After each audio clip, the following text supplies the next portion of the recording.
Hey, what's going on, everybody? Just singing good songs over here. Don't worry about it. Welcome to Respawn Aim Fire, the Kick-Ass Irreverent Gimme podcast from Raffle Idiots. I'm one of your hosts, Adam, and right here next to me, to my right or my left, Chad Michael Ennis. Hola, me llamo Miguel Guadalupe Santana Inés. Yo tengo escuela mañana. Yeah, I'll take that. This is episode 226 on September 19th, 2021, the year of our Lord. Checks out. If you want to get crazy with it. On the upcoming docket for today's show, THQ Nordic had a showcase, I suppose. What? Yeah, Switch is making major hardware moves. Oh, shnikes. The follow-up to Undertale is it's incoming. And Cory Barlog says you only deserve 2 Norse mythology God of War games. But there's a reason. I like it. That's a lot of mystery coming up. I'm right now figuring out how many different types of words Undertale could be an anagram for, and that will tell us how many planned sequels there are. Oh, I mean, we'll get to that into the stories. Funny thing, for some reason, I was rewatching the Harry Potter, whatever a 7 movie trilogy is. It's an 8 movie trilogy. It's an 8. Yeah, you're right. 7 books, 8 movies. Yeah, an octomom. And yep. You cannot. Octomom. The Harry Potter octomom. Harry Potter and the Secret of the Octomom. You cannot understand how my 12-year-old mind was blown by Tom whatever Riddle is I Am Lord Voldemort. Oh, yeah. I was like, holy shit, this is a big deal. Tom Riddle. Yeah. I've looked it up. There's Untraveled, will probably be the 3rd Undertale game. Outlearned. I like that. Ultra Dense. Ultra Dense? Yep. Laundrette, which I can only imagine is female-only laundry. Or maybe like only a female who does laundry. A laundrette. Adulterine, which is like the super alcoholic version of Listerine. And Crenulated, whatever that is. There will be 6 more Undertale games. Confirmed. Yep. I'm not mad at you. That second one you said was really funny. I forgot what it was now, but it was a good time. Untraveled, Outlearned, Ultra Dense, Laundrette. Outlearned is a good one, and Untraveled What as is well. Crenulated? I'll let you continue talking while I look up what crenulated means. Yeah, I already found for it. Having right. a finely scalloped or notched outline or edge. Ooh, especially Finely of a leaf, scalloped. shell, or shoreline. So aesthetically pleasing nature. Ooh. Oh. Big things over here at RAF. Yeah. We're going to go on our main quest.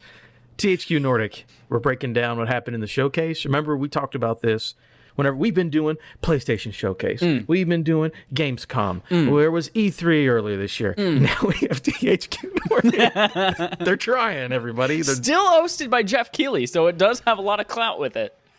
He did show up. They gave him money for this one. We're going to start with, I think, the biggest thing, the thing I'm most interested in. Destroy All Humans 2, Reprobed. Oh, fantastic name, Whoa. I have to say. Yeah, Crypto returns to wreak havoc across fully overhauled stages. Oh, this is all this breakdown comes from me watching it or from Connor Sheridan at Games Radar. Crypto returns to wreak havoc across fully overhauled stages, featuring weaponry work to create more interesting options. Improved building destruction, and it's coming to PC, PS5, and Xbox Series X sometime in 2022. So it is a next-gen only game. It can only be possible. This remaster can only be possible with the power of the PlayStation 5 and Xbox Series X. Yeah, this 2004. I will say there's a little bit more on this one because it's one of the more interesting ones. I am happy it's a remake because that's more. I always think remakes are more fun than remasters. It's not just remastered. The Reprobed. They completely redid the probe. It's not just the same probe prettier. It's a new probe. Oh, a new probe. Wonder what that feels like. Yeah. I don't know. You'll have to see in 2022. Reprobed is set in the same time period and city, 1960s, in a fictional San Francisco called Bay City, along with other locations inspired by places like London, the Soviet Union, Tokyo, and the Moon. The Moon? So we're gallivanting across the world. There are new weapons in the remake. One of the new weapons shoots disc, and another one called the Burrow Beast summons a worm from underground, a.k.a. Kevin Bacon in Tremors style. Ah, nice. Mm-hmm. Not the Tremors, Kevin Bacon. meant Kevin Bacon was the Tremor. Yeah. He just comes out. He's a fantastic actor. When he pops out of the ground, everyone loves him. That's fantastic. Cutscenes are improved in the remake, with now featuring more lifelike motion capture, so they've redone the cutscenes. Reprobed is playable solo or in split screen co-op. Black Forest wasn't ready to show off the split screen mode, and it is the same developer who did the remaster of the first game. Right. So nice. That's what we have on that. I think this is basically the heaviest hitter. Maybe there's one other thing. That sounds cool to me. If I can get this game for $40 or whatever, 50, whatever get it on game. I'm very excited. I love this series as a kid. The remaster was fun. It felt like an old game, but it was pretty enough, and I didn't pay anything for it. So them doing a full remake, I'm very happy for. And that new destruction and everything in here sounds cool. Yeah. And I'm sure it'll be a budget game, and I don't have to kick a kid off of a building to get it. So. That's the price you pay. This game, if you want, this game's $70 on next gen, or free if you kick a kid off a building. That's your two options, and I don't want to work overtime, so sorry, kiddo. Yeah. You gotta go. I've never played a Destroyed All Humans game before, and they like Oddworld have always been like the games that I saw in the bin at Best Buy or EB Games that seemed like the games that I played, but like I don't know how to describe. This is mostly Oddworld, like the boogery, gross version of the games that I played. But Destroy All Humans was kind of like that too. I imagine if I played it as a kid, I would have freaking loved it. Just looking at the trailer for this one, like taking control of people and making them dance and all that shit. But yeah, I have no affinity for this, and I had zero excitement when it came on the screen, just because I've never played one of them. Sounds like a lot of what happened in this showcase, but this one I'm actually interested in. That's kind of like, you're right, that's kind of a metaphor for this entire showcase. Like, here are 6 games. It's also a metaphor or a continuation of the question we're going to get to later. Here are 6 games that came out in the early 2000s that you found at a bargain bin in EB Games, and this is the answer to, what if they all got sequels? And this is what THQ Nordic brought us. The fact that you said EB Games actually puts it in the right time period exactly, as well. Yep. For America, anyways. Yeah. So that one's cool. We'll check it. I like it next gen only, but yeah, this show's fine. It's whatever. The next biggest one, I think. Yeah. SpongeBob SquarePants, The Cosmic Shake. Ooh, shake it up.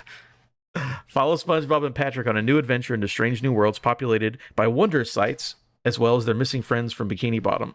Wondrous sights and missing friends. What an interesting sentence. It's in the works at Purple Lamp Games, same studio behind Bikini Bottom Rehydrated, coming to PS4, Xbox One, Switch, PC. So last gen systems is what it's coming to.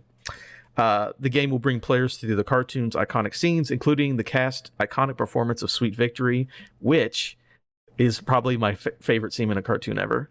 It's absolutely fantastic, and they didn't do it right at the Super Bowl a couple years ago. According to the game's Steam page, Cosmic Shake will include platforming in 7 distinct worlds for players to explore. The game will also be voiced by the cartoon's original voice actors and feature over 100 of the show's songs. Didn't the guy who did SpongeBob die? The creator of SpongeBob died, okay. I believe.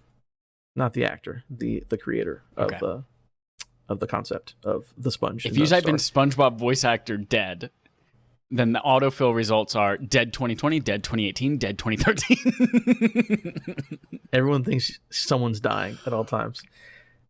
This one, I like this. This one is interesting to me because it's not a direct sequel or a remake.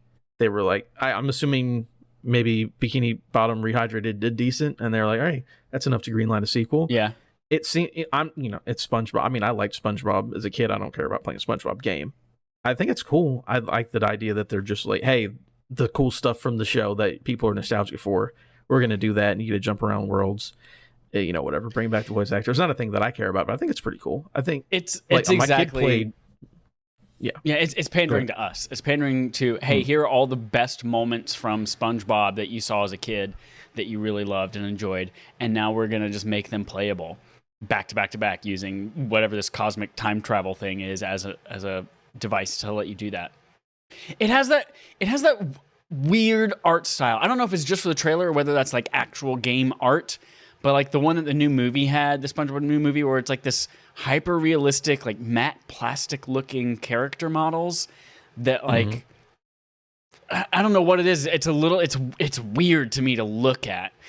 But like it's also really interesting if you get an entire game that moves that fluidly with those looking character models. We didn't see any gameplay. We just basically saw the trailer of it. But I don't know. Weird art style to me.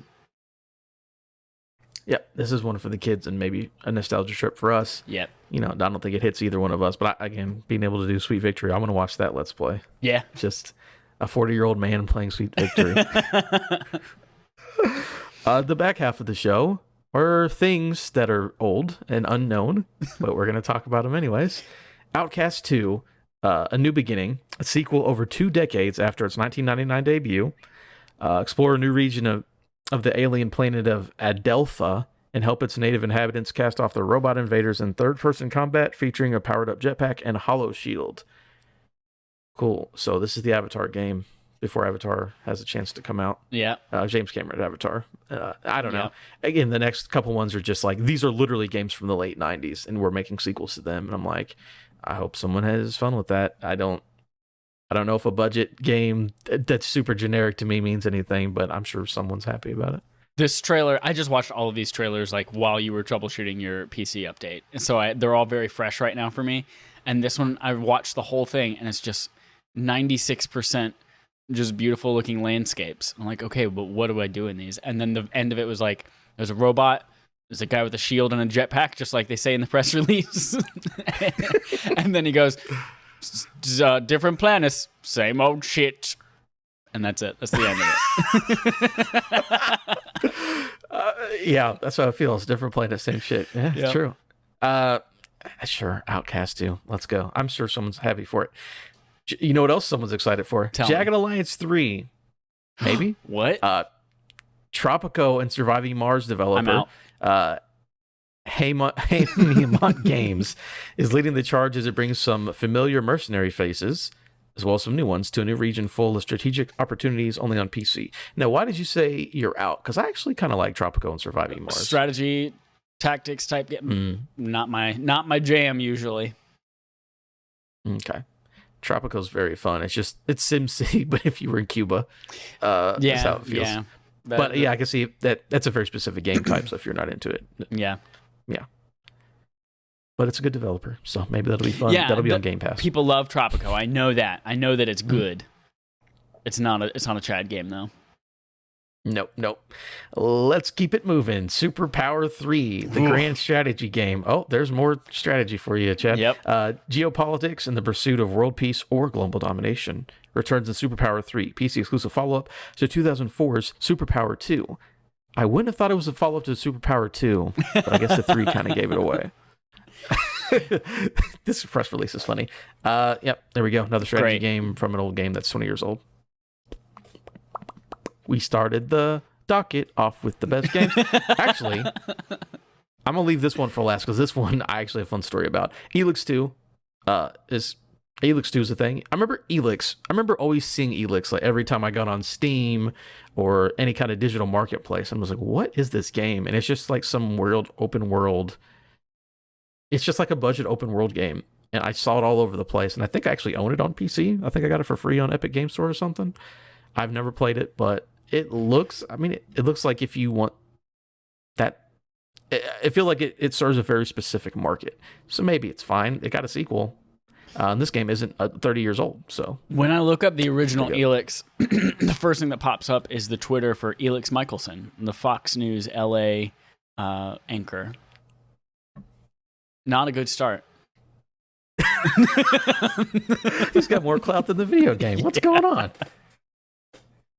I can't remember. I own it, but it looks like it's kind of like a Darksiders thing where it's like, I don't really want to play Zelda, but I want to play just sort of a dungeon crawler. Yeah. That's half price. Play Darksiders. Darksiders is fine. It's a fun time. That's what Elix feels like to me. Expeditions Rome, a new CRPG that drops you in a Roman legion. Make the most of your small yet well-trained forces in turn-based combat as you work your way to the top of the ranks. Again, they love strategy computer games. They do, man. Hey, what does a C stand for in CRPG? Computer. That feels like a relic of like 30 years ago that we could probably just now call it an RPG.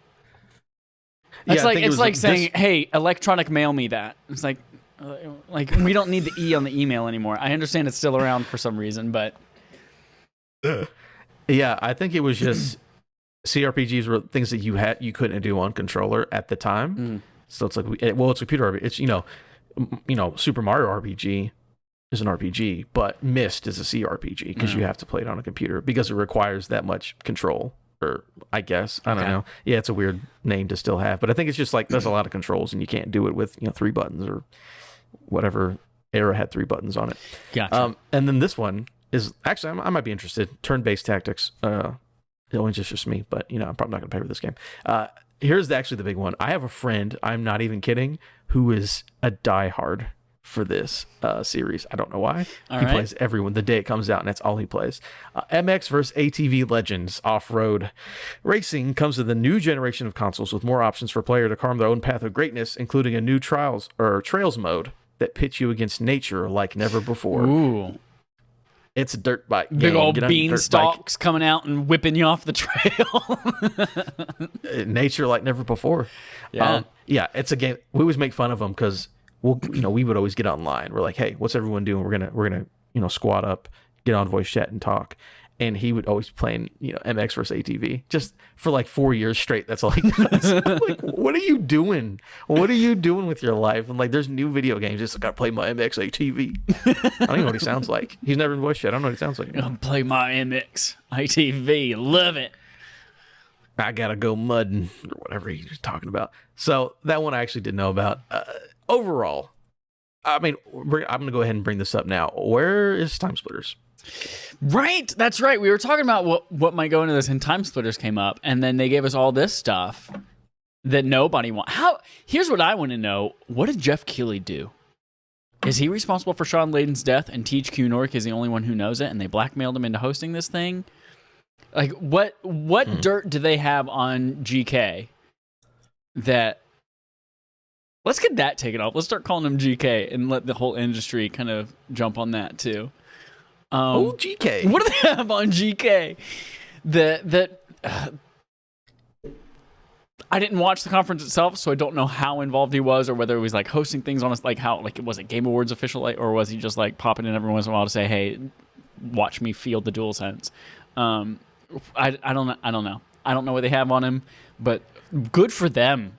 Good for them. My guess, I'm putting it out here, is that they're like, Jeff, can you do a 5-minute video? Again, I did not watch it live because, no. They're like, Jeff, just give us a 5-minute intro video. Please, we need it. We need anyone to watch this. Please do it. And we'll give you Time Splitters for Game Awards.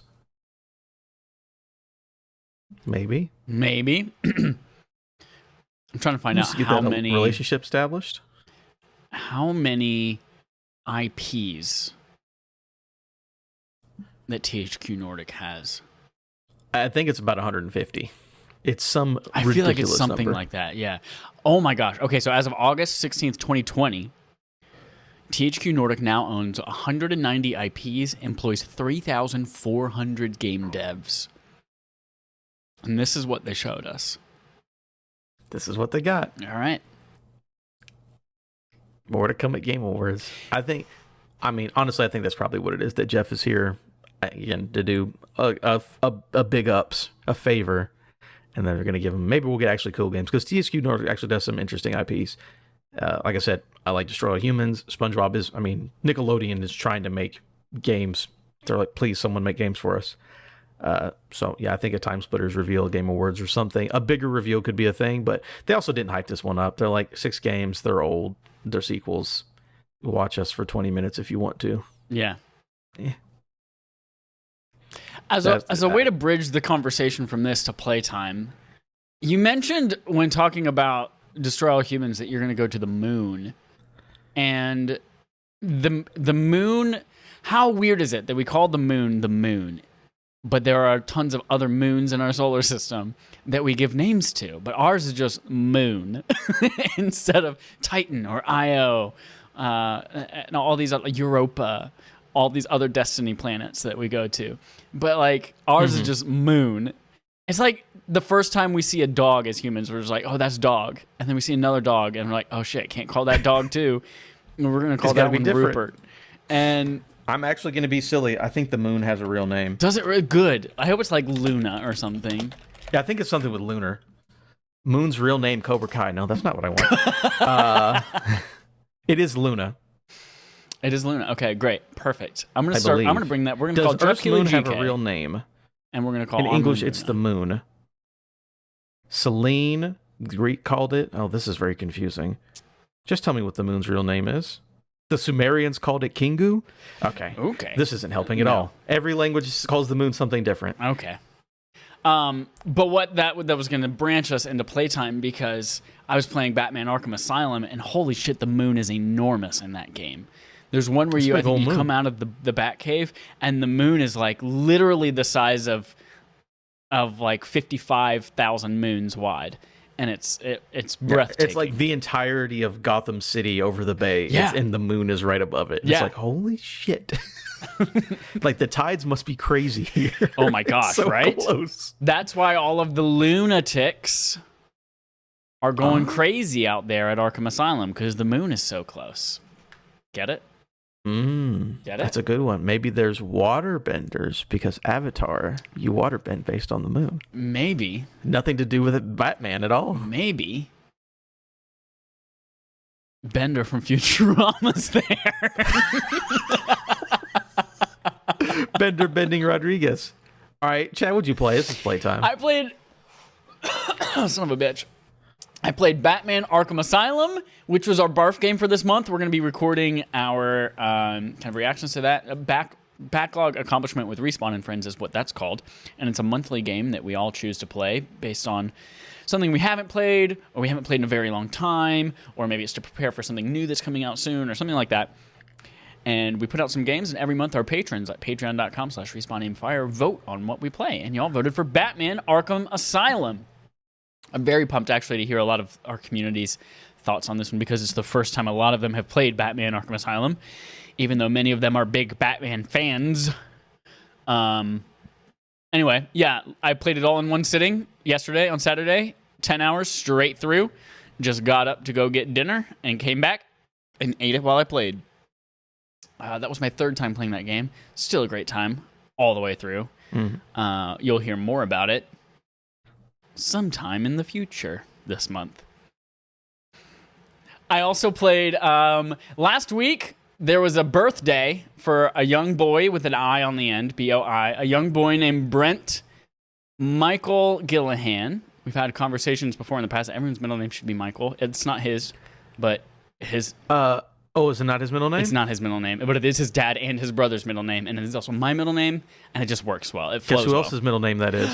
Yours? Yeah, my middle name's Michael. Frick yeah. Frick yeah. Michaels will take over the world. Our boy turned 21, and for his birthday, he wanted to play Avengers with the rest of his boys. We played Avengers. It's still not a great game. The post game is not good. I still love the fuck out of that campaign. But you know, returning to it almost a year later, all the same stuff, all the same bugs, all the same, do the same shit over and over, fight the same robots. But it was still a blast to sit on there and talk about stupid shit with friends. So that was a good time.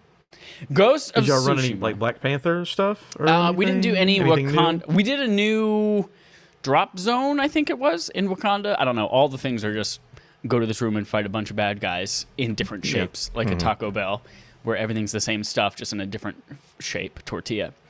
Yeah. That's all Avengers types missions. So I think we played, one Wakanda new thing, and then the rest of it was just, we played one villain sector, and we got to the villain, and we couldn't beat it, and we're just like, let's just give up. And we're like, okay. And then we went to another thing. Sorry, kid. Your birthday's not that important. Yeah, well, he was the one that suggested giving up. He was just like, let's give up. That's great. But I'm sinking more time into Ghost of Tsushima now that Batman Arkham Asylum is out of the way. And I got to a point where it started to get tired for me. Ghost of Tsushima started to get kind of started to get a little old, and I think it was my fault because I unlocked Act 2, unlocked the northern part of the whole island, but I still I'm gonna do everything that I possibly freaking can on the first island, and I'm just out there knocking random shit out over and over and over, going to every question mark to it. So I think I made it old, and then as soon as the last hour of game, I've put almost 20 hours in it now. The last hour of it that I played, I finally did go to that northern area, and I was like, oh my gosh, everything up here looks so different, and the grass is orange now instead of green, and that's enough to make me suck me back in. Just orange grass. So I'm refreshed. I'm enjoying it still. I think I might try to mainline the story missions now instead of going after every other little thing, just because I don't want it to get old. So that's where I am on Ghost. I've unlocked the ability to go to Iki Island and do the DLC stuff, but I haven't done it yet. So I'm curious what that looks like too.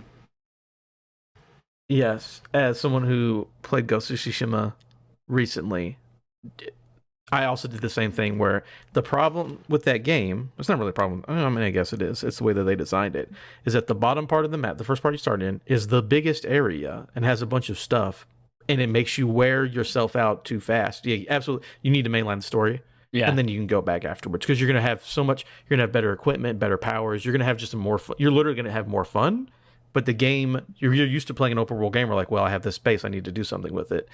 No, you need to keep going. 100%. Go through the story, and then you can go back, because the same thing happened to me. I was like, this is a lot, but I also was doing it to myself. Yeah. And then I was like, well, I'll mainline. It's so much better there. So yeah, do that, and I think you'll enjoy it more. Dope. That's it. That's all I played this week. Yeah, absolutely. What you got? So I also played the Arkham Asylum. I played mine over Thursday and Friday evening. Took me about 8 or 9 hours. Didn't do as much of the Riddler stuff. I just wanted to get through it because it's my third or fourth time playing. But I haven't played it for 6 years at this point, something like that. You know what I did? You know how stupid I am? The last 2 weeks have been preaching, hey, this game's $8 for the whole thing. Everyone go buy it. You should have it. And then I go to play it last night or yesterday, and I'm just like, oh, fuck, y'all. I don't own this game on PS4. How'd you not? I had it on PS3. I didn't realize it was on PS3. Oh. And I was like, I'm not about to pull my PS3 out. I even went back and saw if I'm close enough to the Platinum Trophy on PS3, I might do it. But no, I paid full price, $20 for the Return to Arkham collection, just so I could play it again on PS4. Sorry, continue. $20 for 2 games isn't bad. Yeah, not too bad. Two great games. That second one, oh boy, absolutely. So yeah, got through that. Had fun with that. Ready to talk about it. Also, PS Plus. Sometimes they put good games on there. Sometimes they're not good. This game is in the middle, and I still had fun. Played some Predator Hunting Grounds. I had a full squad, so 5 people. Filled out the whole, had private matches. Had a blast, man. I hadn't played the game ever because I didn't want to. And I love Predator, dude. Predator is so good, but I already know this game is, because I played a lot of Friday the 13th. Yeah. And I'm like, oh, this game is Friday the 13th, which was fun if you have friends, but I was like, I don't have anyone to play Predator with, so I'm not going to spend money for this game that I know is only good when you have friends to play with. Again, it went on PSN. I had a group of friends were like, yo, we want to play this game now. And I'm like, we got enough people, let's go. Had a great time unlocking skins. My friend bought the Dutch outfit, so he's just Arnold Schwarzenegger running around killing predators. Oh, it's so fun when you have friends. It's a great time. Well, middle, I guess. If you have friends. Yeah. It's fine. Friday the 13th was because of PS Plus, it was one of our very first game nights. And so we did have full squads going into Friday the 13th, and that was pretty fun. But then we did the beta for Predator one night as our game night, and we just first of all couldn't get into a game at all, and then we finally did get in. We didn't know what to do, and it was sucked, and it was boring. But if you know what you're doing, maybe that returns as a game night now that everyone's got it for free. Yeah, everyone's got it for free. Yeah, I think it's fun. You 1 or 2 nights, you have a good time. Being the Predator's cool. Being the people, and then they put you against the bots in the world, and they're just the dumbest people I've ever seen in my life. But it doesn't matter because you're just fighting a predator, and it's very authentic to the Predator world and universe. Sweet. So that was a good time. And then I also played. I don't know, maybe game of the year. I've been playing a lot of Deathloop. What? yeah. Deathloop is very good. Again, I always talk about, when I talk about game of the year, I always talk about top 5, because I don't want to just be like right now in the middle of September, be like, this was game. Again, like I've told you and pointed out, every time a new game comes out, someone says the same people say it's their game of the year over and over and over again. And I'm like, why are you tweeting that this is your game of the year every time a game comes out? I'm so glad that game studios decided to release their games in order of goodness throughout the year, so that they can keep getting better. No matter what comes out in December, it's the greatest thing of all time. It has to be, because that's how this works. But yeah, playing Deathloop, maybe 6 or 7 hours in or so, I absolutely love it, man. I know this is the year of time loops, and this is the best one. It's very arcane. So if you ever play an arcane game, Dishonored, it's more Dishonored than Prey, I would say. But it's just basically a perfect version of what Dishonored is, but it's in like a 60s inspired, like, blaxploitation time loop story. Oh my god, it's so good. It has so much style. The way that the loops work, and the way you're like constantly gathering information. He's like, oh, it's about to restart, but as long as I figure something out, doesn't matter. It's like Groundhog's Day with guns. It's a great time. And I'm absolutely loving it. I want to finish this one off. I'll probably beat it in the next couple of weeks or so. We'll see. But I'm absolutely loving it. How long is it? I want to go back and play multiplayer. I think it was like 11 hours, maybe. I'm also taking my time upgrading stuff. Okay. You're pretty close then. So mine will probably be about 15 or 16, maybe, something in there. How long to be? Says 14 and a half hours. Okay, completionist 25 and a half. Okay. Yeah, I'll probably be closer to 20 then. I won't do completionist, but I'll probably do. I'm taking more time and figuring stuff out and upgrading stuff. So I'm probably around, I'm probably about a third of the way through. Yeah, it's great. This game. Go for it. I gotta say, they definitely showed too many commercials of it, but doesn't matter, because the game is great. I'm like, just stop showing me commercials. I don't care. I'm gonna buy the game no matter what. It doesn't matter. Stop showing me. But even with all that, the game's great. It doesn't matter. Yeah. This game is, I think I've said several times on the podcast, it doesn't look like a Chad game. First, like roguelites, even though I'm starting to warm up to them, not really my thing. Arcane style is not really my thing. But the 10 out of 10s that it's getting everywhere piqued my interest a little bit. And then weirdly enough, I read a scathing review from Ars Technica. And while I was reading that review of why they absolutely trashed this game, I was like, fuck, I might want to play this game now. Interesting that worked that way so, for you. Yeah, they completely, maybe that's what it was. It was like they're the reverse psychology. So I'm not going to get this game like right now, but like I have a week off at Thanksgiving, so maybe there'll be a Black Friday sale. I'll get it on discount, and I'll play it before Game of the Year, because especially at 15 hours, like to not play that for a Game of the Year consideration when it's getting like perfect scores everywhere, I feel like I'd be missing out. And it's only $60. It's not even a $70 game. Oh shit! Yeah. How many kids is that I have to kick off a building? You only have to just off of one story. 8 feet. He'll be fine. May break a leg. 8 feet. Nice. Okay. Yeah, it's not a big deal. Can I kick him twice off of something that's 4 feet high? Like, hey kid, it's gonna suck, but you're not gonna hurt yourself. Or I only have access to a 2-story building. Can I kick him off of that and get a credit towards a future game? You get one now, get half of one later. Yeah, maybe. But yeah, Deathloop's great. I mean, people have been playing it; they know it. They're having a good time. Yeah, I definitely would suggest everyone try it out. If you've even, big hands aside, if you've ever even been interested in anything that Arcane's ever made, you're gonna have a great. It's just great. It's the best time loop game in a year full of time loop games. So that's what I've been playing. Nothing else. Dup. All right, are we ready for our quest log? I'm ready. Hold on, one last question. Do you feel like that's a game that you want to do are we going to have like a RAF reviews for Deathloop? Probably not with me, but with other people that enjoy the game. It seems like a game that probably should, and a game that would probably deserve it. Cool.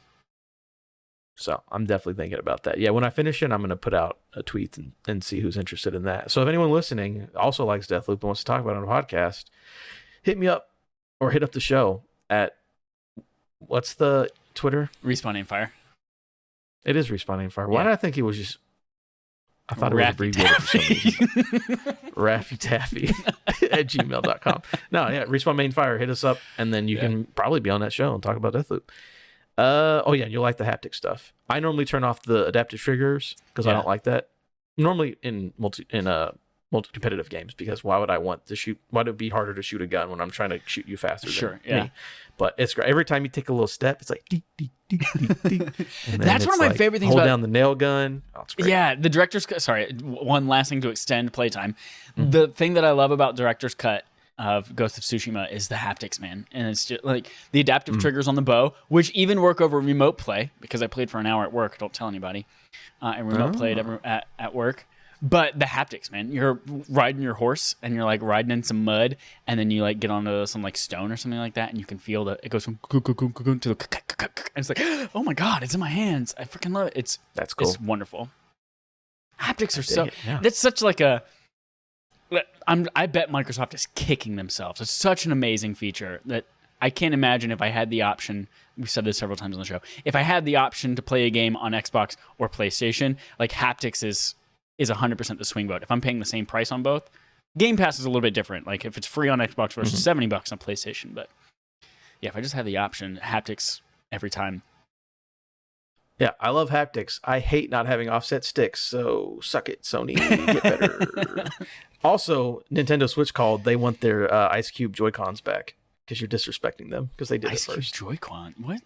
Remember that 1-2 Switch game? They're like, feel how many ice cubes are in the box. Oh, yeah. Dane are you familiar with Dane Deasy's balls? We might have to educate you about Dane's balls. You might have to educate me about Dane's balls.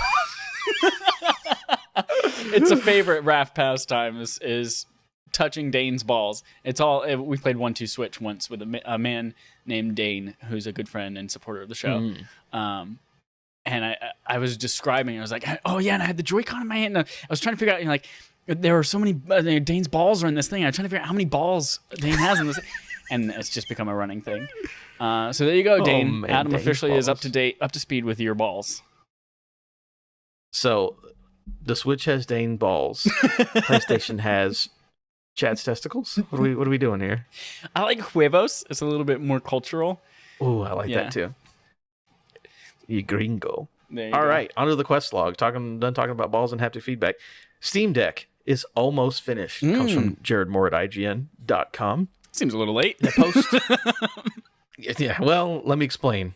On a post on the Steam store, Valve has confirmed that its upcoming Steam Deck is in final stages of development, and the studio has started rolling out dev kit program that will see a number of companies receive test build versions of the hardware.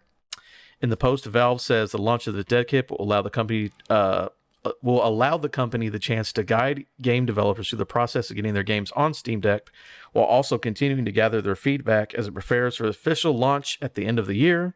Companies confirm Steam Deck models received by partner companies as part of the dev kit program will be functionally identical to what shipped to fans later this year.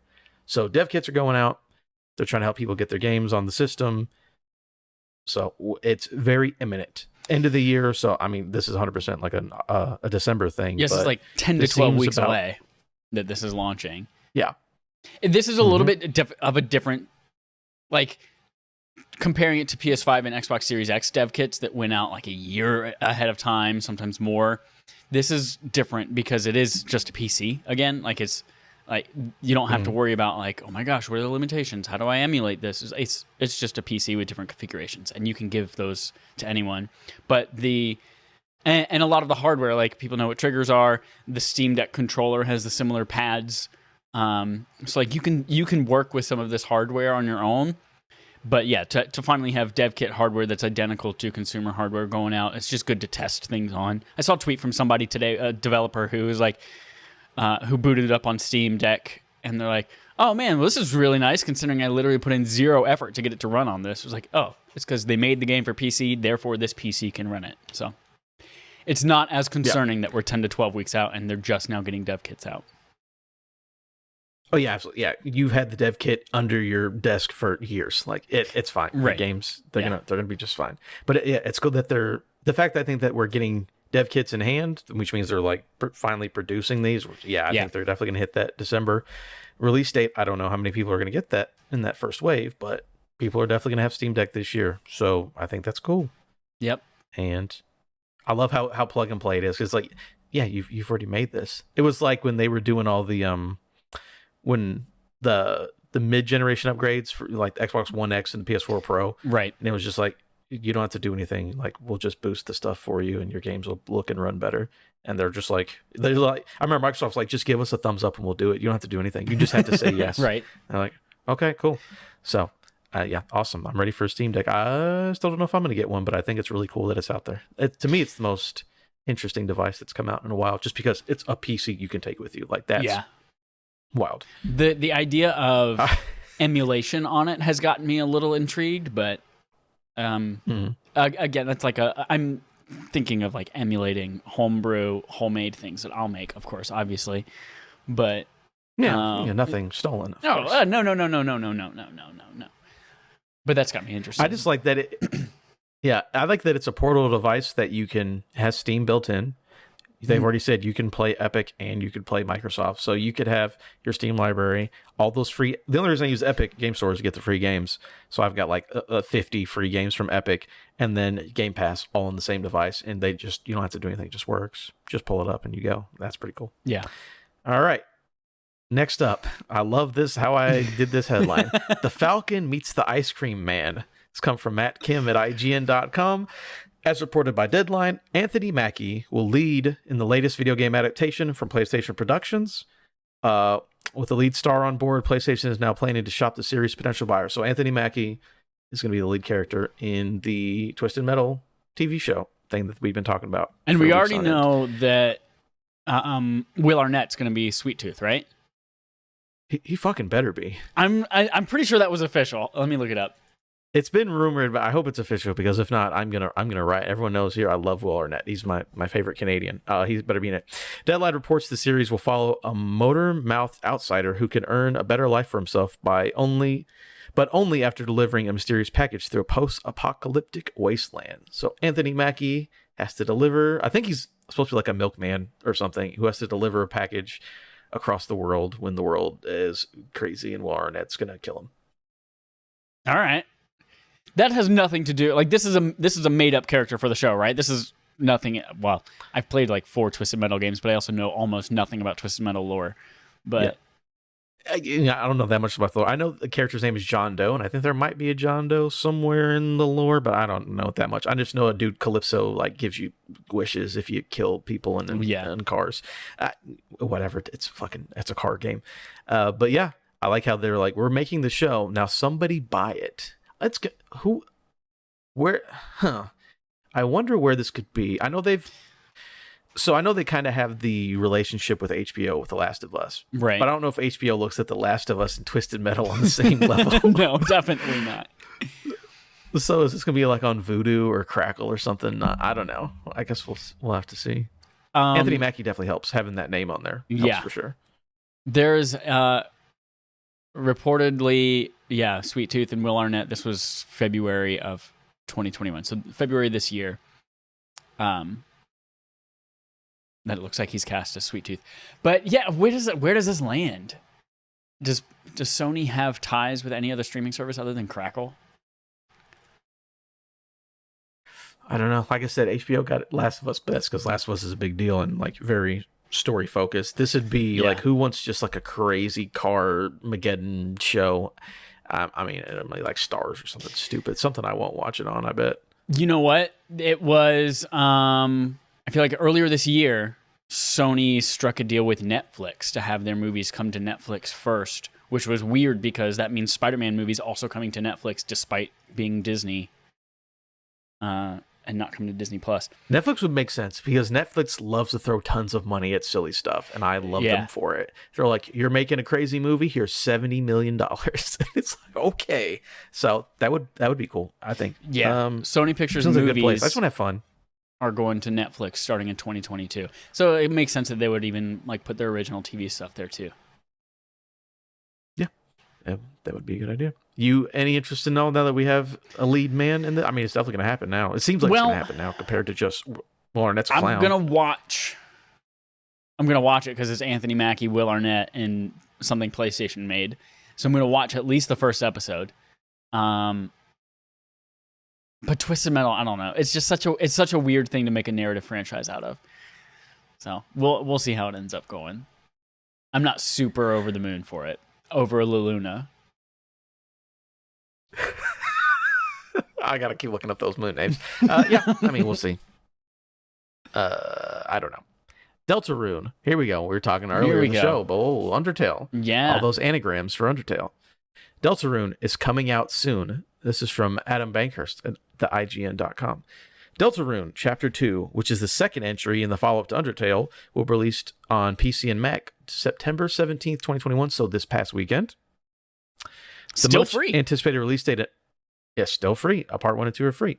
The anticipated release date announcement came after Undertale creator Toby Fox did a playthrough of Chapter 1, and the extended glimpse of Chapter 2 included a tease of what fans can expect in this game, as arriving about 3 years after Undertale came out. Or the original. Is that the original Deltarune Chapter 1? Or is that when Undertale came out 3 years ago? Undertale's definitely older than Undertale. 3 years. Yeah. So that must be Chapter 1 of Deltarune. I talk. Despite Deltarune Chapter 2 being released by itself, series creator Toby Fox has said that his goal is to have Chapter 3, 4, and 5 arrive at the same time. This is a nice little bit extra news. Toby Fox shared the news on Deltarune.com.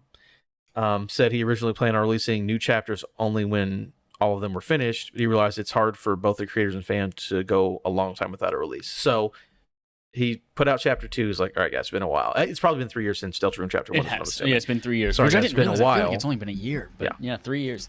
I feel like it hasn't been that long. That's why I was confused. I'm like, is that Undertale? Because I don't feel like it's been around. Undertale is like, here's 2015. Chapter 2. 15. Okay. Damn, 6 years.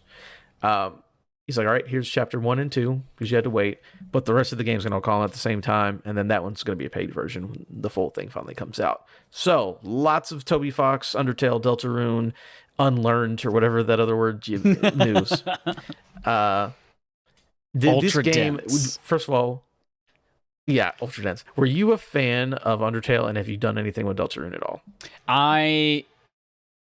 My first connection with Undertale was teaching a bunch of like 7-year-olds how to like make movies on their iPad, and the whole time they're like, "Can we listen to the Undertale soundtrack while we do this?" And I was like, "I don't know what that is, but I'll search it and we'll play it." And so that was my first like, "Oh, this music's pretty dope." And then I did play the game on my Vita because I learned it was a quick platinum and loved it. And then we played it as a barf game 2 years ago, maybe last year. So yeah, love Undertale. I didn't play Deltarune at all, the original one, because right now it's PC exclusive. But I mean it's free, so I could frickin' just suck it up and do it. But I also just kind of want to play the whole experience at once on a console that I enjoy. Mm-hmm. But I very much loved Undertale, and it's just like there's so much to explore in there that I could not ever possibly spend the time to do, but it's fantastic. So all the twists, man, too. All the freaking twists of Undertale are so it's worth going into that knowing absolutely nothing and then playing through the whole thing and then just freaking going back in time and being like, how could I have been so stupid not to know anything about this game? I didn't see it at the start. Yeah. I'm glad he's making games. People like this. I like how it's basically one dude's vision, and people love what he does. I've never played either one of them. I haven't played Undertale or Deltarune. Maybe I will one day. I know I can play Undertale for free, and I still haven't touched it. Undertale is one of those that like you could play it and beat it in 4 hours, or you could beat it in 45 hours, and it's like depending on how much time you want to sink into it. But it's worth playing for sure. Okay. I'm sort of worried about playing it and being like, I don't see why everyone does backflips for this, and then people trying to be mad at me, so I'm just not going to play it and pretend like I don't know what it is. Just play it and don't tell anyone you played it. No, that's not how Undertale works. You have to tell people you played it. But no, yeah, I'm with you. I'll probably check that out and then also play all of Deltarune at once if it grabs me in the first one. But people are excited. I like when people are hyped and giving love to an indie guy, because that's great to see. So I'm always happy about that. All right. Why are we only getting 2 Norse God of War games? And Cory Barlog does hate you. This is from Jared Moore at IGN. Sony Santa Monica Studios' Cory Barlog, director of 2018 God of War, has opened up on why will only be 2 games in the Norse mythology saga, stating that he wanted to avoid delaying the story's conclusion to a decade after it started. These are now quotes from Cory Barlog, of course. I think one of the most important reasons is the first game took 5 years. The second game, I don't know how long it's going to take, but I'm going to throw out that it's going to be close to a similar time, said Barlog. Then if you think a third one in that same time frame, we're talking a span of close to 15 years of a single story, and I feel like that's just too stretched out. I feel like we're asking too much to say the actual completion of the story taking that long. It just feels too long. Given where the team was at and where Eric was at with what he wanted to do, I was like, look, I think we can actually do this in the second story, because most of the things we were trying to do from the beginning was to tell something about Kratos and Atreus. And the core of the story's engine is really the relationship between these two characters. So, a lot of me babbling over my words to say Cory Barlog says these games take a long time and we can tell the story in two, so why make it a trilogy just because? Is the way that I take it. Praise hand emojis. From what he said. I'm all for this, because as an adult, my time is limited, and I'm realizing that I'm going to die soon, and I want to see this whole trilogy before I die. And if that trilogy can be 2 games instead of 3, then I'm all for it. And it also means that, like, hey, we're not going to fill this with fluff. Like, we're going to really focus on the core of all of this stuff. I just hope it doesn't feel rushed in the second game, but I don't think that... I think with Cory, obviously it sounds like he's consulting on this game, even if he's not directing it. I think he's got a great vision for this whole saga over these 2 games, and I think it's going to be wonderful, and I'm right on board where I don't want to have to wait a decade to learn the end of this story. So, the question is, we know Cory's working on something new in secret. Do you think that it is God of War kill another group of deities, or is it something completely different at Sony Santa Monica? God of War, we're going back to Greece. Back to Greece to kill all their ghosts. The ghost of the gods. I don't know what he's working on. I bet that's the thing where it seems like people who make things creatively like to do different things. But also God of War is extremely popular, and has Santa Monica made anything else? Maybe you can look at that while I feel like this is at least for the past, 20 years, what else have they made besides God of War? I might be thinking out of turn. I feel like they helped I think with, he would like to do something different. Concrete Genie, maybe. Let's see. I'm looking it up. Yeah. So whatever he's working on, I'm interested for everything they make. Everything they make is great. And I think, turning this down to what they tell the story you want to tell and don't make a trilogy, I think is also awesome. I am interested in when they said it'll be about the same time period. God of War came out in 2018. It is now 2021. Supposedly 2022. I know 4 and 5 years is close in time, but could you see this being like an early 2023 game with, COVID and everything messing with people's ability to produce video games? I think that's kind of big news out of here that no one's really talking about. Yeah. Because we don't actually have release date. So the only games from Sony Santa Monica's internal development studios were all God of War games and a game called Kinetica in 2001 that looks like it's a futuristic motorcycle racing game. Okay. But they have published a ton of games from other, like Pixel Junk Racers, Flow, Twisted Metal, Flower, a bunch of indie stuff. Escape Plan, Journey, Starhawk. What? Sound Shapes Unfinished One? This doesn't sound... Damn. Fat Princess? The Order 1886? Everybody's Gone to the Rapture? What?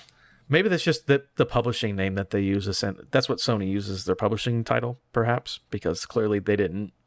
Santa Monica did not help on all those video games, right. I wouldn't think.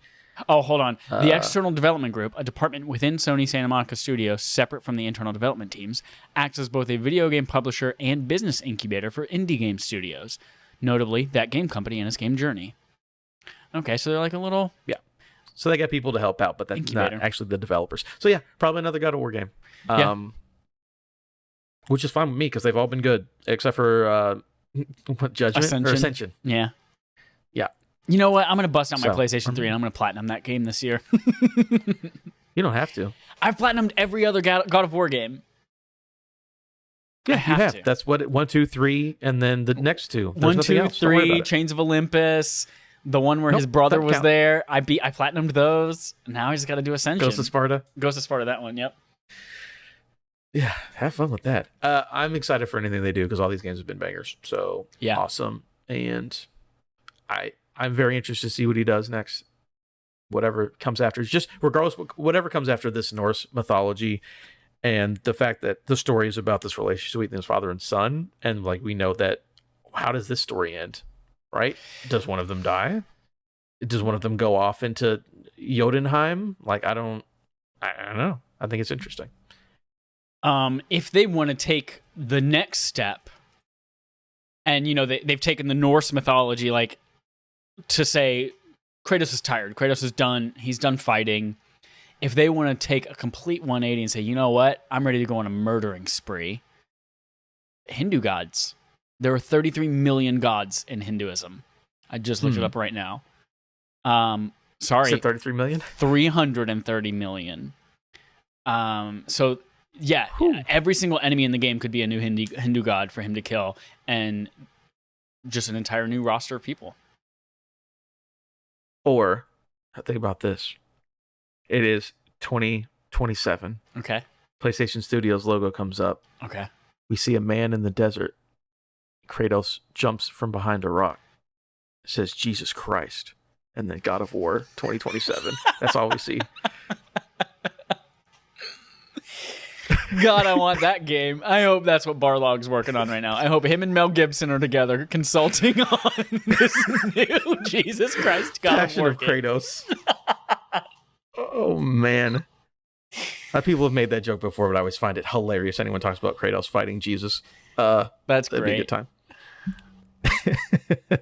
All right. These next two stories are for Holden specifically. I put them at the end for a reason, Holden. You don't get to put these stories at the top, but we'll talk about it because we're here.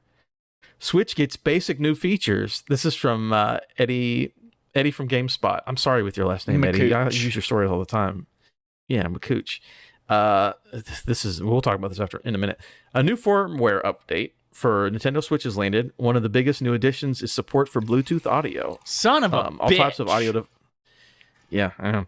All types of audio devices like headphones and speakers can now be paired with the Switch. Of note, Bluetooth microphones are not supported, while Nintendo also confirmed that up to 2 wireless controllers can be connected to the Switch when using Bluetooth. Only 2 controllers. Additionally, Bluetooth audio won't work when the Switch's local wireless communication is running. So the September 14th firmware update also adds an update dock option under system settings. This applies to the standard Switch and the upcoming OLED model, Nintendo said. It was in the computer the whole time. We've gone 4 years when we could have been listening with our AirPods or our wireless headphones this whole time, but they made us carry around this janky-ass physical headphone shit that plugs in and gets tripped up on everything and makes you can't charge shit or whatever. I hate Nintendo so much. I hate them so much. It only took 4 years. 4 years for them to just flip a switch and say, you know what? Yeah, and I installed the update, and it took like literally 4 seconds to download and install, which means it wasn't even that much, and it was not difficult for them to do. Oh my god. The funny thing about this, so I was listening to NVC, which is IGN's Nintendo podcast, and they're like, yeah, this new update came out. You can use Bluetooth headphones. And they were like, there's audio delay in the Bluetooth headphones when they did it. It's like, oof.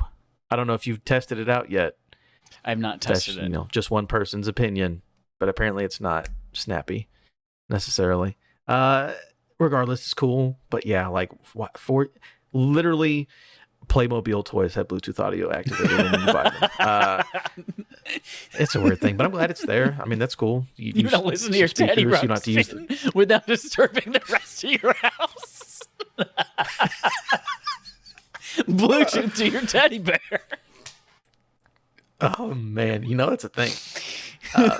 I'm giving them a hard time. I mean, it's nice that it's there. Again, it should have been there forever ago, it feels like, but whatever, it's there now. People have fun. God, I still wish they would support microphones, though. You know what I'm saying? Yeah, we're never going to get that. Not on this generation of consoles. No. Like, they don't, everyone's Unless like, why don't they support microphones? Well, like, they just don't support party chat as well. So, like, you don't even need microphones because you can't chat with anyone anyway.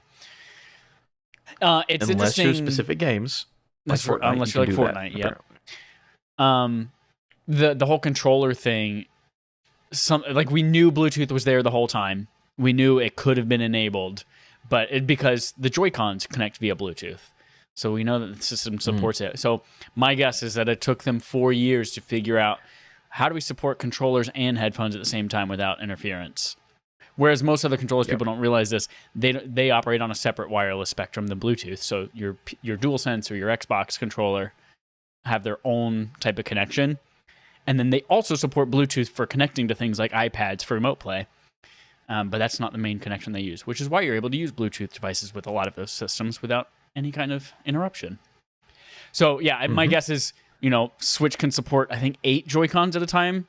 So being that Bluetooth headphones are now taking up 6 of those, because now you can only do 2 wireless controllers at a time. So they had to figure that out somehow. What a fucking dumb thing. What a dumb thing. Yeah. The most interesting thing I think out of this was the update dock option, which people are like, oh, the docks have updates now. I'm guessing, might be incorrect, there will be dock updates for whatever OS stuff is in the, or I think it'll be cool if you can, instead of having to do all your updates wirelessly, throw it in the dock and update from the dock, because that LAN port's going to be in the Switch OLED. Yeah. So it's like, oh, my updates will actually just be everything. All my downloads and updates will be quicker. That's what I'm guessing that is, but I might be incorrect on that one, which will be great, because it's like, hey, I'm going to download a 20 gig game. It's not going to take me 17 hours over Wi-Fi. I can plug it in and get it done, which I think is awesome. You need that. All right. New Switch controller. Speaking of Switch and their peripherals, hardware, things of plastic you used to play video games with. VR sensor. New Switch controller Vitality incoming. sensor. That's what I meant to say. Vitality sensor. Oh yeah, Pokemon Go to sleep forever. New Switch controllers Coma incoming. coming out in 2023. Pokemon from Autocrat bottle of chloroform. Oh my god. I just go to, well, I think it's just called Pokemon Sleep, but Pokemon Go to Sleep Forever is a great title name. It's so good. Pokemon Wake Up with the cold water on your face. Yeah. new controller incoming ? Nintendo is apparently working on yet another controller for the Switch, but details on the new peripheral are about as sparse as they can get. The new controller was revealed in the FCC filing spotted by VGC from Nintendo, which is simply titled Game Controller. Only information can be found is the filing is that it will be wireless, connecting the Switch via Bluetooth. There's Bluetooth again. In a letter to the FCC requesting confidentiality, the application contains technical information which we deem to be trade secrets and proprietary. If made public, the information might be used to the disadvantage of the applicant in the marketplace. However, the filing also shows the confidential documents will be released to the public in exactly 6 months, meaning an announcement could come within the next year. So, confidential or super secret controller, but you're going to know in the next 6 months what this is. Yep. Here's my guess. There have been all sorts of rumblings about expansion of the Nintendo Switch online streaming service. Not streaming. It's you know what it is. The NES, service. SNES thing. Yeah. And every time when they started with the NES, they released special NES Joy-Cons. They're not intended to be played with on the side of it, but you can do that to charge them and do that to pair them. And then when they added SNES games, they did it for SNES things. And so this is either, I don't think it's going to be a Game Boy, like a bottom half of a Game Boy that you slide on the side of the Switch and take off for Game Boy games, but it might be. There have been rumors that they're going to use N64 games to introduce a higher price tier of the Nintendo Switch Online service, and it could be N64 controllers. And it's just something that you're able to slide on, pair, slide off as they introduce those new games. Because it's going to be weird to map all of those things. You can, obviously, because we've been playing it with traditional controllers through emulators on PCs for a long time. But to play those in their original form, like I think people like Nintendo wants you to do, buy our new controllers, I think they'll introduce an N64 Joy-Con compatible thing alongside that Switch Online announcement. And we're coming up, this is now the 2-year anniversary of the Nintendo Switch service going live this month. So I feel like it's time to introduce something new for that. Yeah, I'm with you. I definitely think it's some sort of special controller for whatever Switch Online. I was thinking GameCube, or not GameCube, Game Boy. Not GameCube yet. You're not that lucky. I was thinking a Game Boy thing, but N64 also makes sense.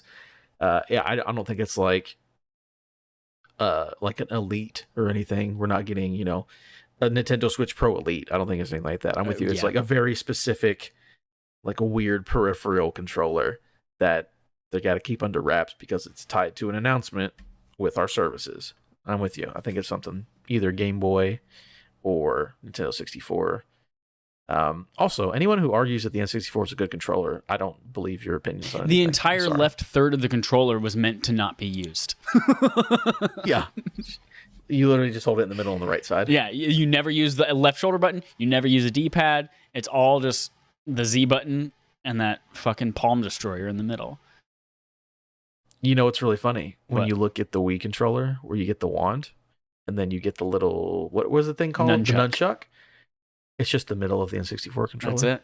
That's exactly it. Yeah, that's a good time. That's Without great. the C stick. So, Oh, the C Yeah, buttons. no, it's sorry. just the middle part. It was just buttons on the N64. Just for record, yesterday was the 3-year anniversary of Nintendo Switch Online.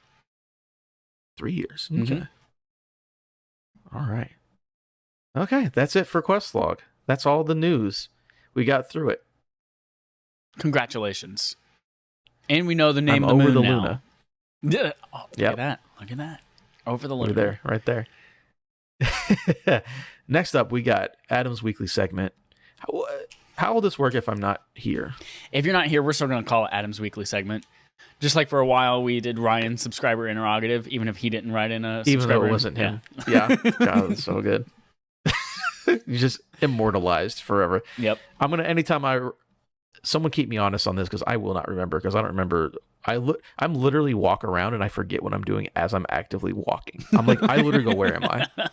I'm turning into a little person. Drinking But mid anytime- glass of water. Like, what am I doing? Should I be breathing right now? And I drown. What is this? Anytime we have Switch news that are Switch stories back to back, I like call it like rest in peace Holden or something silly. I like that. Holden's But someone has to remind me 'cause I won't do eulogy it. or etude to Holden. The Holden Memorial news segment. Anyways, segment from Adam. We talked about this last week. I wanted to redo it this week because we went with something else. But what are I don't remember if this came from a Twitter thing or not. I might be wrong. If I'm not giving someone credit, I'm sorry. I think this was my own idea, but nothing is original. Sequels of video games that we desperately want made that are not currently made. With the THQ Nordic, just like, here's a 30-year-old game, here's a sequel, got me thinking last week, before we saw that what is a game that deserves a sequel that you desperately want? It could be a game in a series. It could be a card game. I don't know, whatever. Anything that you want a sequel of, something you want more of. We're gonna throw those out for you. So I can go first, or you can go first. You let me know what you want to do. I'm gonna go first and just like invalidate the easy ones. Like, we know we need a Half-Life 2 sequel. We gotta finish that story. They promised us a third game. We got Alex. Yeah, but that wasn't Half-Life 3. And then, of course, top of everyone's mind is Bloodborne. Like, those are the easy answers. So now that those are out in the air, Adam, what do you got? My number one on my list, it's not necessarily a numbered list, but the first thing I thought of the minute I thought of this segment, or stole it from someone on Twitter, I don't remember, Helldivers 2. Oh, man. Ooh, I remember that game on the Vita. Yeah, Helldivers was great. I believe there was that NVIDIA leak that I was going to put in here, but half of it's like, this is just rumor or made up placeholder, so I didn't include it. But I think Helldivers 2 was in that list.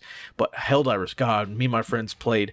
I was working at GameStop, and there was like, we had a good group of 4 dudes, and we're getting this game. And we played that game every night for like 2 weeks. And I absolutely loved it. It's like, if for those who haven't played it, shame on you. Helldivers was a PlayStation exclusive, PlayStation Vita, where it's basically a 4-player, what is that movie where they shoot the bugs? Starship Troopers, where friendly fire was always turned on. Yeah. So you literally like have to go prone in front of your friends for them to shoot over you while you shot underneath, and you were killing bugs and going to different planets off of spaceships. And it was very hard, and you could absolutely kill your friends super easy, or yourself. I've done that multiple times. So like throwing a grenade. 3 of my teammates ran to where it is. Sorry, I'm by myself now. Get overswarmed. The game is awesome, and we need a sequel. And anytime they make that announcement, I don't know if I'll do a backflip because I literally think I just broke my shin bone the other day. So maybe I'll do like a soccer when they slide on their knees and like do a celebration after they score a goal. I'll do one of those if they give me Helldivers 2. Dope. I'm looking at other games they've made. Oh, fuck. They did the Gauntlet reboot in 2014. Oh, okay. 4-player co-op makes sense. Yep. I'm going to throw in here. This is the only one that, like, it actually did get sequels, but I just want another one. I have 3 other games that didn't get sequels but need some kind of sequel. And this one is Metal Gear Solid 5: The Phantom Pain. And it needs a sequel because the last third of the game got cut out. And Kojima famously died at Konami and was reborn as Jesus Kratos at Kojima Productions. And so we need the end of that story. Like, that game just ends without resolving a lot of stuff. So we need a sequel. We need a Metal Gear Solid 6 or Metal Gear Solid 5, The Phantom Bandage, to ease your pain. The Phantom Morphine, to bring it hospice. Metal Gear Solid Hospice. That's what we need to take you into the next to ease you into your transfer into the end of this series and into the beginning of something new in heaven. That's what we need. Hospice. That's a title, all right. That's okay. Yeah, that game definitely did not have an ending. So people would be. Isn't also 5 also a prequel? So isn't it weird that it is doesn't end? Yeah, but we canonically, know it is like the last game before Metal Gear Solid 1. It's a sequel to 3 and Peace Walker, and a prequel to 1. So canonically, it goes Metal Gear Solid 3, Metal Gear Solid Peace Walker, Metal Gear Solid 5, 1, and 2. 1. And I don't know where Metal Gear and Metal Gear 2 fall on that. And then, 4 is at the end. Oh boy, Konami and Kojima, those people. I've got one. This game, I think it's got like 5 games in the series, but we desperately need a new one. And this is, people might be able to figure this out. I don't want him featured in another game. I don't want him to be a guest character. I don't want him to be in some fucking stupid mobile thing. I want a real Splinter Cell sequel. Point blank period. Sam Fisher needs to come back. Michael Ironside is good and healthy to give us that deep, killing military guy voice. I just want to sneak around and stab people with a knife. Oh my god, killing that voice. Are so good. I hear him talk like, oh yeah, that guy's killed. That guy has demons. Absolutely has murdered people. It's a great series. The last game. Yeah, he can't sleep because he was going to take us out in sleep. I think the last game is like 2011, 2009, something like that. Well, it depends on if you count that Ubisoft like free to play. Nope, everyone is their game, or this not a single one. Exactly. He's in a free to play. He was in Wildlands. He's an operator in Siege. Yep. No, it's not. I want Sam Fisher, Michael Ironside, haunting my nightmares and killing people in the dark. Very good, very good. Here's what I want. I don't think we're gonna get it, but I want a sequel to Vanquish. Vanquish from is it Sega Games, and Platinum. Maybe it was Platinum. Yeah, was it Platinum? Yeah, it's Platinum. That was a dope game. Came out in 2011. I remember because I got it while I was teaching children's theater on tour after college. I picked it up, started playing it on tour. It was awesome. I never beat it, but they came out with the remaster of it on PS4 and Xbox One. But that was years ago, and we haven't heard anything about it since. So I doubt we're getting a follow-up to that unless THQ buys that property and does it in 13 years. But that was like it's a stylish game. It's got cool armor. You're fucking jetpacking across the floor, sliding on your knees and legs and shit, and it was a dope game. I want that instead of Bayonetta 3. Everything's fine. Everything's okay. Bayonetta 3 is coming out. We can't talk about it. It's fine. That's what I want. Vanquish sequel. You're up. Okay. So I was thinking that, because I'm thinking there's stuff that they have announced and haven't announced. Ooh, it's a tough one. I'm gonna say I want a sequel to. Hold on, I just had it on my list. Where to go? Come on, Adam. Where is it? Come back to me. I literally had it and I lost it. Give me Here's another second. one for me then. Diddy Kong I got it. Racing. Oh, your turn. Well, I know what you're picking next. Mirror's Edge 3. Mirror's Edge 1 is fantastic. Ooh. Mirror's Edge Catalyst was cool that they were willing to give us that game. It's got its problems. It's not perfect, but we don't get a lot of parkour. What is that Michael Scott thing? Parkour. Say it again, one more time. Parkour. Nice. Okay, yeah. Besides Dying Light, we don't really get much of that stuff. So another crack. The fact that they gave us 2, it doesn't make sense because that game did not sell super well. The first one.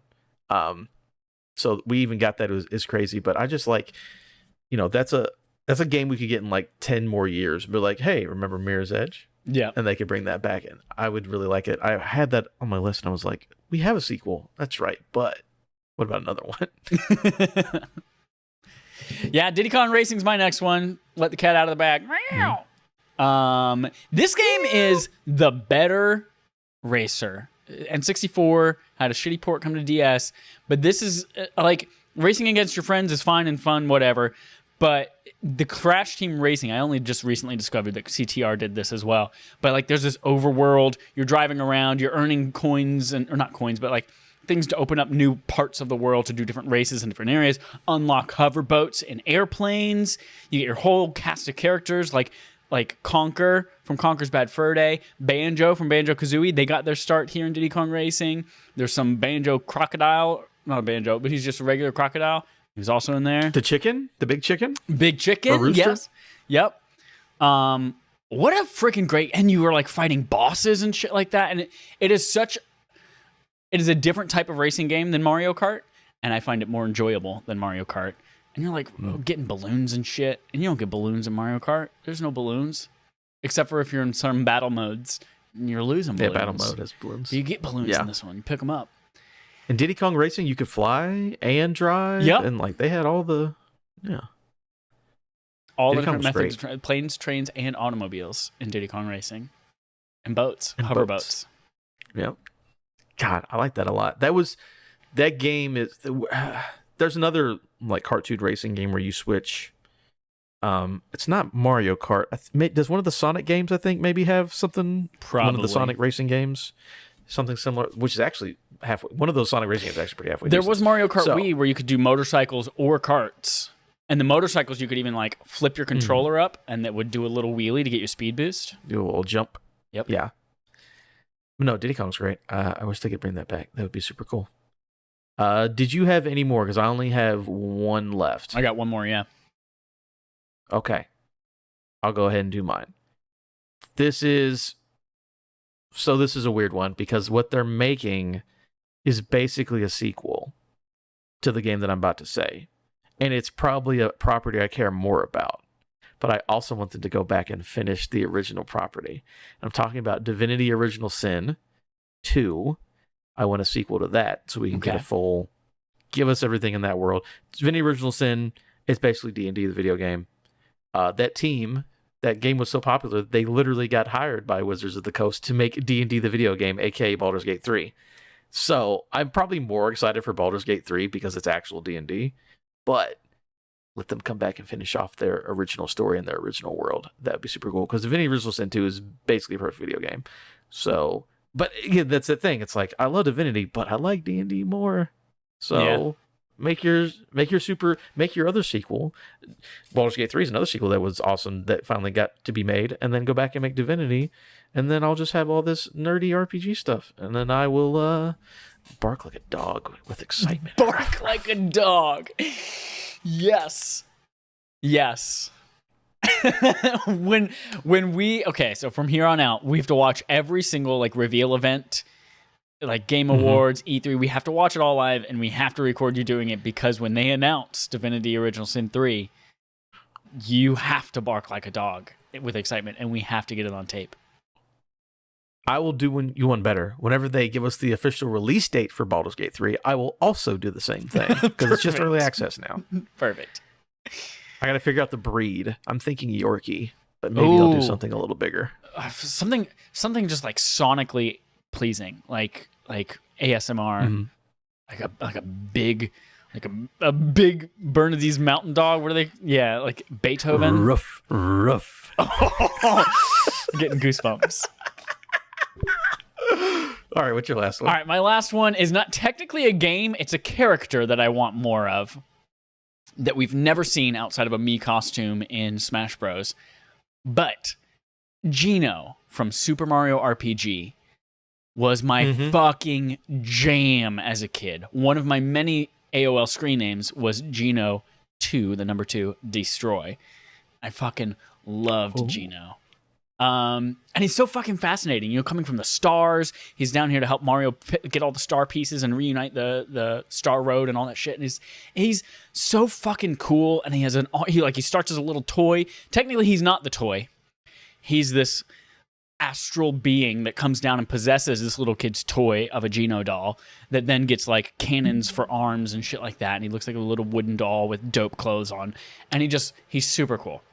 And so if I got anything else with Geno in it, even, dear God, if we got him as a Smash character, like if the final character was somehow Geno, even though it's never going to be, I would cream on camera. You'll bark like a dog and I'll cream, and that's it. But that's what I want. Whether it's a Super Mario RPG 2, I don't care. I know they got Paper Mario and it's like the spiritual successor. I don't care. I want something else with Geno in it. Even if it's a prequel story or something else with Geno. Yeah, my thing would be, Super Mario RPG 2 would be the actual go-to. Yep. But yeah, anything with him would be cool. Also, whenever he possessed that toy, did it have Bluetooth? That little teddy bear? Did it have Bluetooth in it? I don't know. I couldn't hear because somebody had headphones in and it wasn't playing out loud. All right. Good segment. Good Adam's Weekly segment. Yeah, way to go, Adam's Weekly segment. We're going to wrap things up with Game On Game Show. The game on our gaming show, we play a game called Game On, the game show. On our game go, game. We've got the return of maybe the original. I think this was the very first game we ever did on Game On Game Show. And it was video game Would You Rather. It's 3 scenarios, 3 Would You Rather scenarios that are all video game related that usually start pretty tame and then go towards pretty wacky. So we're going to do that again here. So, Adam, our first one here, you have to buckle up. It's a little bit of a ride. It's lengthy. But then we'll discuss. All right. Here's the setup. An enormous EMP goes off, and it does one of 2 things. Would you rather this EMP wipe out all video games to date? Cartridges, CD-ROMs, downloadable video games. And then the Yakuza kills anyone who can develop games or has any knowledge or even interest in game development. Yakuza kills them all. Except for the developers at all of Sony's PlayStation studios. Draw the conclusions that you want from the fact that, Sony and Yakuza seemingly don't hate each other. Maybe they're hired by Sony. So, all game devs are dead except for Sony PlayStation. Anyone who wants to ever pursue game development is also dead except for Sony's PlayStation studios. This means that going forward, we will only get incredible AAA games for the rest of our lives, but at a pace of only 2 to 3 a year. And again, anything released prior to today, wiped out. Can't ever play it again. Doesn't exist. So you get a couple of real bangers every year, but that's all you get to play. That's scenario 1. Scenario 2, would you rather that this EMP destroys all computers that can ever possibly be used for game development, and then the Yakuza kills everyone who can ever create new ones? So all game devs are dead. Anyone who's interested in it is dead. The gene that creates people who are good at programming video games is wiped out using eugenics. Going forward, for the rest of time, we will never get another new video game, but we're only left with everything up to date to play forever. Okay. So it's just a big old setup for only video games that are released up to date for now, for the rest of your life, or do you want only new things, but at 2 or 3 a year? The funny thing, in both these scenarios, Holden gets killed by the Yakuza. He does. By the Yakuza. The Yakuza. I can't say that word. I can't say it right. We say Yakuza, but I think it's like Yakuza or something. Yakuza, yeah. I'm very bad with Japanese names, so Holden's dead either way. I was going to try to... Yakuza. I was going to try to pick one that saves him, since he wants to do game development, but he's Holden dead either dies way, no matter so it doesn't what. matter. Oops, sorry, bro. So I would go. Ooh, you said all PCs are destroyed, huh? Yeah. In that second one? Specifically, only ones that make games. Oh, so Those my are PC different. would be fine because I can't make a game. Right, yeah. Your PC's fine, and it can play old shit if you pick I gotcha. scenario 2. Or it can play new shit because Sony's putting their first-party games on PCs as well. Yeah. Here's what we'll do. I'll take scenario number 2 because the amount of games available will be extraordinary. You could think about like Steam Early Access, da-da-da-da. Also, selfishly, I'll be dead by the time I can get through that backlog, and I don't care what happens after I'm dead. There you go. There you go. So, never having a new video game would suck. That's the American way right again, there. You just, Yeah. That's exactly right. Okay. Also, Sony is part of the Yakuza, so you can't support that. But dude, that would be an interesting thing, that to get everything is dead, except for now you just get 2 or 3 bangers a year. But then, like, what would gaming even look like then if it's like we get 2 new games this year? It's Horizon and Ratchet. I don't care about Ratchet, so I guess I only get to play 1 video game this year, even though it'll be great. What do I do when that's done? You know? I feel like it then becomes We don't get those becomes games. the Marvel movies, where it's like there are a couple of releases every single year that all the Marvel fans, oh my god, we get to go see this, and then we get to nerd out about it for like a week all together about the same thing, and then we're like, cool. I'll wait for the next one. And when the next one comes out, we're like, oh my god! And if you think about it, like again. art, like there's too much art, then it sucks. Like there's not enough museums to hold all the art, so we need to like cut back on some of the art. Oh, yeah. 95% of those games that are left suck. Yeah, they're awful. They're awful. Absolutely. And we don't lose... Ooh, sorry, my lights just changed at sunset, so now my face is a little bit more orange. We don't lose the memories of all of these games that came out before. We just can't ever play them again. And to be honest, the things that keep me playing the new games that I want to play are my desire to go back and play old games that I've already played. So I think I'm going to go with the new shit. I'm going to cut ties with everything old that's in my backlog because, again, I've played most of it already, but I'm going to only play the new shit. Mm-hmm. It's going to be paced in a way that I can actually enjoy it and get what I need out of it, and I can go back and get the platinum without feeling guilty about other shit coming out that I need to play. And you know what? Holden dies either way. So it's like... Yeah, that's the main thing. Once he died either way, right? By the Yakuza, it doesn't really matter. Yep. All right, number 2. Would you rather get really cool powers on demand in real life? So at any time you're like, you know what? I think I want to be Bayonetta right now. You get good boobies, you get witch hair, you get boots with guns on them, all the Bayonetta powers or any other types of powers you could think about. And you get them whenever you want in real life. But the twist is, when you have these powers, someone else in the world with a controller is in control of what you do. So you don't get free will over how you use these powers. Or, the other scenario, you can control any animal on Earth with a DualSense controller. Oh, I'm absolutely taking the second one. Why? You got to be kidding me. Any animal on the Earth at any time I want with a DualSense controller. Uh-huh. Yeah. It's basically like having any power I want anytime except for I have free will. Think about this, right? Like, someone's hanging out. There's a Yakuza hanging out with somebody. And he goes to drink his drink, and then all of a sudden, oh, I got some shaking in my fingers. What's going on? Snake coming out of the walls, bites the Yakuza. I win the game. We're done. Like, I can do this all day. Snakes in the walls, man. But, okay. I feel like you're missing out, though. A swarm of bees just descends on someone I don't like because they upset me. So you're going the hard murder angle right now. Like, you really want to kill some people. I'm not going to kill them. Okay. No. The Yakuza deserve it for killing Holden, but otherwise I'm just having fun. Here's the thing. Things like flight, like the ability to fly. Does it really matter where I go if I just get to finally experience flight as a human being? Like, how cool would that? It's like, I get to fly. I don't care. You take me up into the sky, make me run face first into a building, do whatever, and then I can turn it off at an instant, but I just don't get to control where I go whenever I'm flying. Like, I feel like that, and then I could do, like, breathing underwater and shit like that. Like, I feel like that's the way, and I don't need to be in control of it. I just need to experience all of these different things. And there are enough different types of superpowers and X-Men and women out there that I'd have a large library of things that I could pull from. And the Bayonetta boobies and hair and feet as well. But I feel like that's the way I want to go. And it wouldn't have to, it's something that you like pull out for your birthday.